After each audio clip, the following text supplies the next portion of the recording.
All right, welcome to Witchpolice Radio. I'm here with someone who is new to the podcast and then relatively new to me too. One of the things that's kind of cool about doing the show for as long as I have done is that I get a lot of people reaching out and saying, "Hey, check out my music. You have any interest in talking to me? Here's my album, here's my single, here's what I've been working on." And I've discovered a lot of really cool projects that way over the years. And some bands that have ended up being among my favorite local bands are just people who reached out to me. So I always encourage that. It's always nice to see that happen. And so the guest on this episode is someone who did just that. You reached out and sent me some links to your music and asked if you want, if I needed a guest on the podcast. And so here we are. And I think Here we are, man. yeah, exactly. We're doing it. The real thing's happening. So I guess the best way to start this off is if you want to introduce yourself and give a bit of background about what it is you do as an artist. Sure. My name is Doug McArthur. I'm a singer-songwriter, born and raised in Winnipeg. I've been playing in bands since 2002-ish. My first band was called Broken Halo, and we were like a hard rock band, kind of straight down the middle, sort of mainstream commercial hard rock type stuff. Yeah, We had some singles on Power 97. They used to do those class of, I and we remember were in those. the Yeah, yeah. Power 97 class of 2010. Um, and which that was a very interesting time. It was a lot of hype that fizzled out very quickly. Um, but it was super cool, to be recognized like that and For stuff. sure. And we had some airplay locally, which was great. Got some notoriety that way. When we played, we toured Western Canada. We put out a couple records. We played some bigger festivals and stuff like that. And then that band dissolved maybe 2011, Okay. 2012-ish. And then didn't do much for a while, was being a parent and having a career. My other life is I work as a digital marketer for, a bunch of different companies. Sure. And so I was doing that and being a dad and stuff. And so I didn't get back really into music seriously for a couple more years after Broken Halo kind of dissolved. But after that, I had a whole bunch of songs that didn't really fit the style of Broken Halo's music, and so I got together with a couple guys who I knew from when I was in elementary school, who also happened to be musicians. I had never played with them before, but we just gelled really well because we'd known each other for a long time. And Well, that helps, right? If you have that oh pre-existing yeah, connection. absolutely, yeah, definitely. And they had also played in bands together, off doing other stuff, and so I started a project with them called Soapbox, and we actually brought in the former bass player from Broken Halo.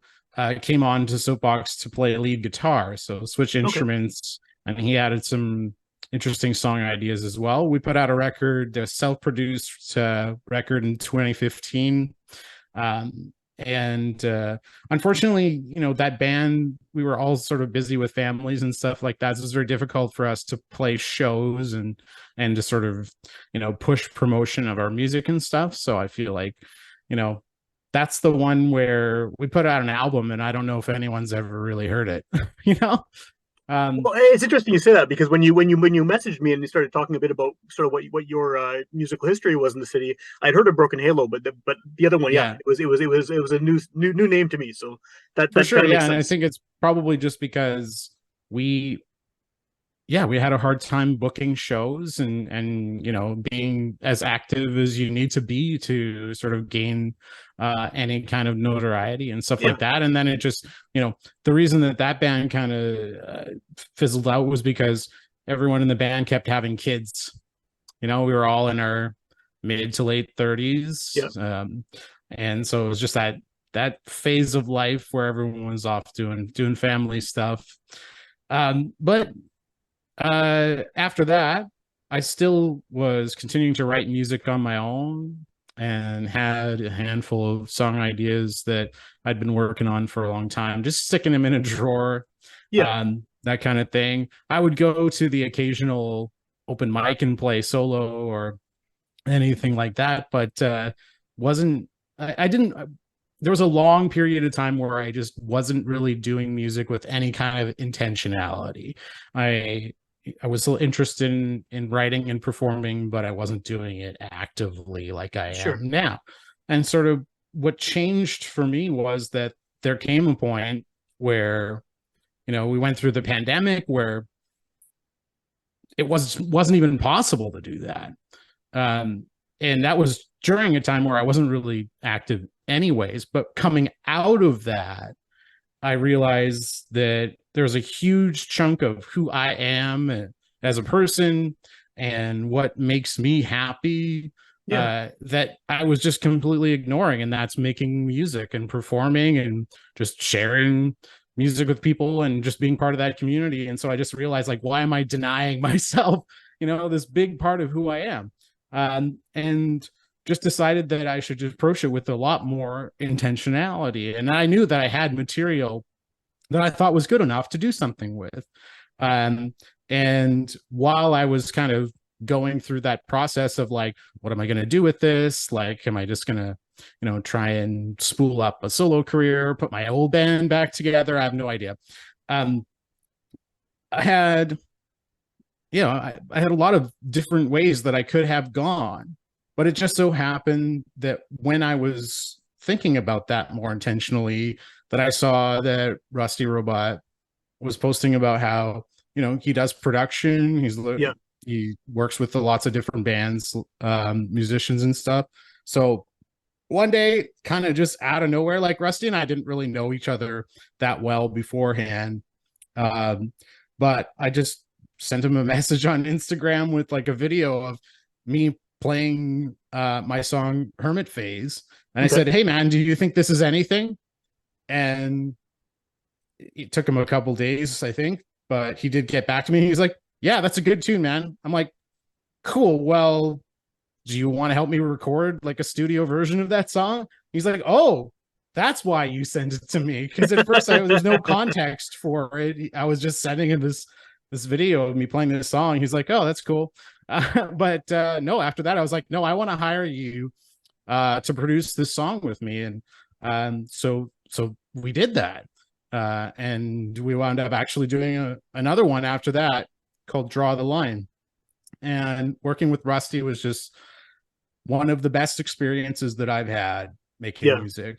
Well, I mean, I think locally, if you want to work with someone who has been through it all, as far as being a musician and experiencing all sides of the thing as a performer, as a producer, all of those different roles. I mean, he's one of the guys who has had that experience like in spades, right? So it's definitely absolutely, it's hard to go wrong with having him on your team there. Yeah, and I think, like, unbeknownst to me, when I started working with him, he and I have a lot in common, just in terms of how our brains work, our different experience going through, music and stuff like that. Yeah. And just some personal stuff too. We just sort of connected on, we're roughly the same age. We kind of have all the same, pop culture references burned into our brain, stuff like that. So we became fast friends while we were working on this music together, and it's great. That's awesome. Yeah. And that continuing that into doing a second song, was just a natural thing. So that's kind of where I'm at now, is that I'm still, just a solo performer. I'm still writing music just on my own. And I don't know. Right now, I actually am not sure what I'm going to do next. And that's because Rusty is on hiatus. He has very consciously taken a break and stepped back from doing music, like basically any music project, so that he can, number one, take a breath, and I don't blame him. He's a very busy guy. He is, yeah. Number two, though, is to focus on the climate crisis. And so I'm sure if you follow him on Instagram lately, you've been seeing him post a lot about his work with the climate action team. And I've actually spoken with them, and I'm volunteering with them a little bit as well.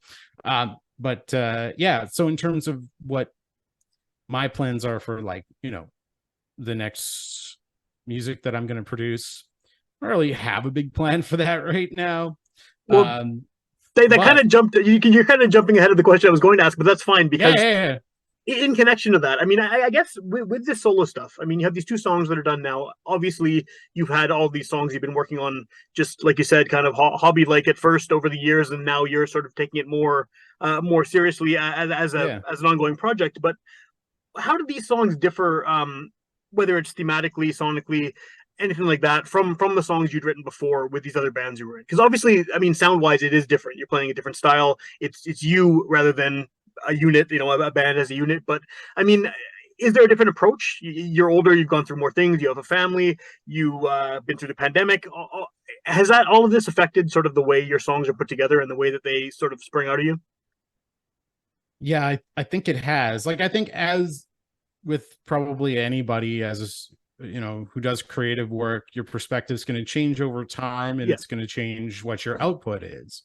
But for me personally, the big shift in my experience making music, if you compare stuff that I did with Broken Halo or with Soapbox, is actually kind of an evolution or just a gradual sort of move towards me doing more and more of my own creating music. When I started, I was just um I was a vocalist. Like, my main role in Broken Halo was vocals. okay, okay, And so I didn't even learn to play guitar until I was already in that band.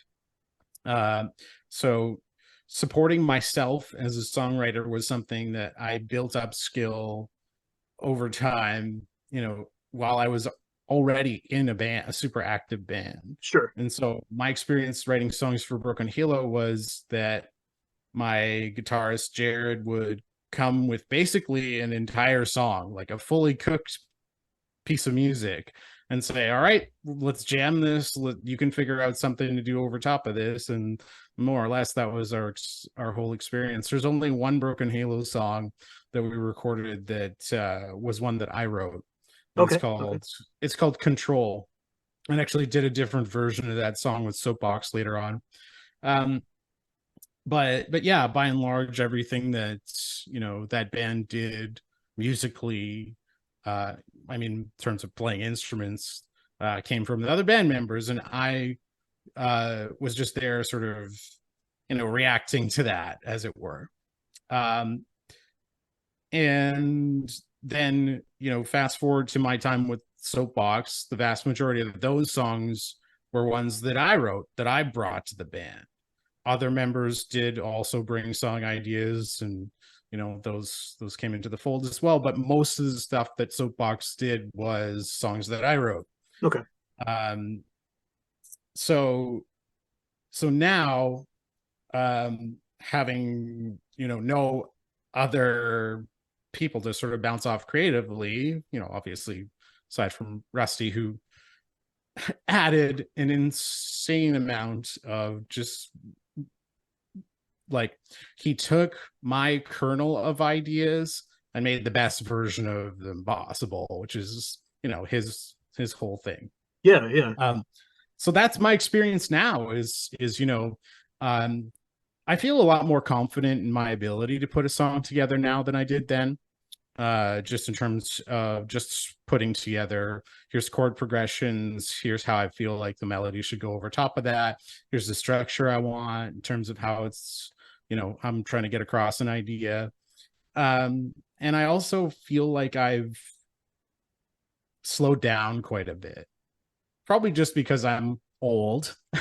I'm in my 40s now, so Yeah, me too. It um happens. I get it. synapses aren't firing quite as fast as they used to. But also just because I feel that I'm in no rush to um produce an insane volume of creative output of music. um so I've got a lot of little ideas, and I just sort of, I toy around with them every once in a while. My phone is totally full of voice memos of 30-second clips of things that I might find interesting one day. And who knows if I'll come back to it or not. But a lot of songs that I've been, putting together lately are more or less an amalgam of those little snippets. And Okay. it just so happens sometimes that they fit together, really well. So Well, I that's was my gonna say, process now. I guess you're coming in at like almost a good time to be doing this, in the sense that the way music is consumed by a lot of people these days is very different than it would have been even when you were playing in bands, a decade and change ago. I mean, the idea of releasing singles and one song at a time, doing it online, that's pretty much accepted, by most people right now, and it's a very viable way to get your music out there. Whereas before, you would have had to been working towards, whether it's a full length or an EP or something. Now you can actually just do this and throw the music out there and sort of see where it sticks. Yeah, I do think that we're in a very different landscape in music right now in so many different ways. Like It's very weird. now it's super weird. Now that I am, I've got these songs released and I work in marketing, so you'd think that I would kind of have this on lock, but the music world, as far as marketing is concerned, is so different from everything Sure. else. So much of people's attention is fragmented now. And because of that, the stuff that you put out there has to grab people in such a short amount of time. And everything sort of seems to revolve around, here's the 15 seconds of your song that someone is going to hear on TikTok or Instagram. Before they And swipe if away, it's yeah. right, and if it's not immediately going to grab their attention, they're just going to move on right away. And it's a little depressing, but I also think that there's a great deal of opportunity there to just play around with ideas, put a lot of stuff out there, and you have a little bit more freedom. Like you were saying, nobody is really attached to the idea of an album being the one true container for music anymore. Well, some of us still are. I mean, I still still primarily listen only to physical music in that way, but we're very few and far between, I was right? I mean, speaking in broad strokes. Like yes, I yes, personally love that idea. I can, like, I have very vivid memories of, for example, me and my best friend when I was in grade 10 going to Walmart on release day in 1997 for OK Computer, sure. and just spending the entire night with that record on repeat, just driving around St. Vital, doing nothing, just absorbing it. And it was Yeah. such a cool experience. And I don't know if people really do that anymore. I don't think they do, which like as you said, it makes it an interesting time to be doing this, because the way that your music's getting exposed to people is going to be totally different than it would have been. Like, I mean, someone in grade 10 now, if they hear one of your songs, the way they're going to hear it, like the platform they're going to hear it on, and the amount of time they're going to devote to it, and any of those things, it's all completely different. Yeah. Well, I have a son and he's just starting grade 8. And I took him into the studio a couple of times when we were working on this music, because I just thought this is such a cool experience. And I'm sure not a lot of kids get to sort of go into a professional studio and, get to see what that's all about. And I've also taken him to times when I'm performing and stuff like that. And I never know how he's going to react. He could sit there and be on his phone the whole time. Or, For sure. For example, I was playing a gig on Sunday at the Assiniboia Downs, and he came with me and he sat and he watched the whole show, and it was a super cool experience for him. He gave me a big hug after. It was a real, like, I was getting all misty eyed, and it was a really proud moment. So the thing about it though is that after that, I was talking to him and I'm like, hey, maybe you can tell your buddies at school about my new songs and maybe they'll like them. And he just goes, he couldn't even justify that with a response. He was just like, that's the uncoolest thing he could possibly imagine. But if they organically found it on TikTok somehow, that would be different, right? I mean, if it's something that popped up in a funny video for 15 seconds, then and they decided to check out the song, then it's cool. Then you're in good. Yeah, and I think I have seen a couple of songs put out there where it almost seems like the hook of the song is specifically designed for people to use in their TikTok or Instagram memes. Like there's a Michael Bublé song that just came out that has, that a lot of people have been using in that context, because I can't even remember what the hook of the song is, but there's just something about it where it's almost like, yeah, like it was written specifically so that people would just kind of like take it and take their own meaning of it, stuff Yeah, like that. yeah. It's not meant to be absorbed as a piece of music the way that your songs are being written by, or most people's songs that we would have grown up listening to were being written for, because it's okay now to hear 15 seconds of a song, and that is the entire experience you have with that song. It's very, very weird. And to be fair, I'm totally cool with that too. Anyone who has a positive experience listening to my music, Of course. for any length of time, thumbs up, aces for Yeah. that. That's great. I mean, yeah, this is, I think, a thing that, I don't know. I'm just right now, spending a lot more time out in the music community, going back in, meeting people, and sort of just understanding what the landscape is like and stuff like that. So I still don't really have, the zeitgeist in the back of my brain. But for me personally, my experience, or my intent going into, putting out this new music and stuff, was never like, I want to put out some songs that are going to be massive hits so that I can Sure. skyrocket myself into superstardom. Like, that's not a thing that I ever considered. My goal was always, look, I have some songs. I think they're good enough that they're worth sharing. And so I felt extremely fortunate that I found someone like Rusty who could work with, who could help me make the best version of those songs.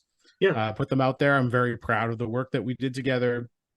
And now my whole goal is not make as much money off music as possible, not amass a massive audience or following online, because people like them so much. That's great if they do, but that's not what I'm trying to do. My main thing is I'm trying to make connections with real human beings.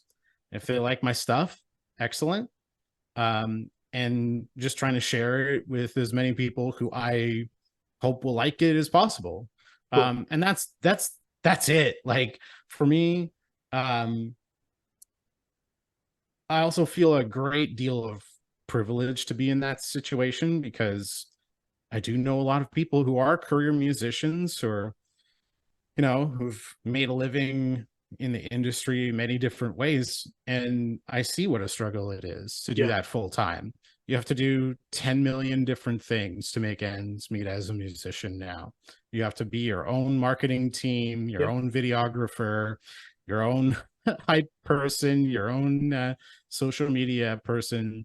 There's so many different hats you have to wear now. And on top of, not to mention that you basically just don't make money off recorded music anymore like you used to. Not the way you used to. No, no. No. So most people, I think, hearing this podcast, unless they remember your previous bands, you're going to be a new voice and face and name to them. I mean, if they did know you were bands, that's great. They're probably like, oh, cool, this is what he's up to now. Great, Yeah. but I mean, for everyone else, what's the best way to find out more information about what you're doing? As far as I mean, it's a podcast. Someone could hear it the day it comes out, or they could hear it a year from now. Maybe by then you got more music out. Maybe you got some shows happening. What's the best way to sort of keep tabs on what you're up to online? You can follow me on all the social medias. I'm at Doug McArthur. So it's DougMcArthur on Instagram and all of the other things. I got a website. I try and keep that up to date with links to everything that I'm up to. Cool. So that's dougmcarthur.net/music. And so those probably the two best ways to figure out what I'm up to. Right on. And then at the time we're recording this, you have the two songs out. Are those on all the platforms? I mean, I know that they are online in various spots, but where would you send someone to go check them out? What would be your sort of preference as far as where someone should hear them? I mean, to be honest, I don't really care where you hear it. That being said, you can find them on Spotify, Apple Music, Tidal, Bandcamp. There's probably seven other ones I'm There's forgetting. a million other ones. Yeah. I think, it's nice that there are, this is maybe a little bit inside baseball, but it's nice that there now are platforms that make it super easy for musicians and artists to just upload their music, Yeah. put in all the info, push a button, and then it just shows up on every platform. It's pretty cool. So you get it out there to whatever people are using, they can still find it. Yeah. Yeah, pretty much. Awesome.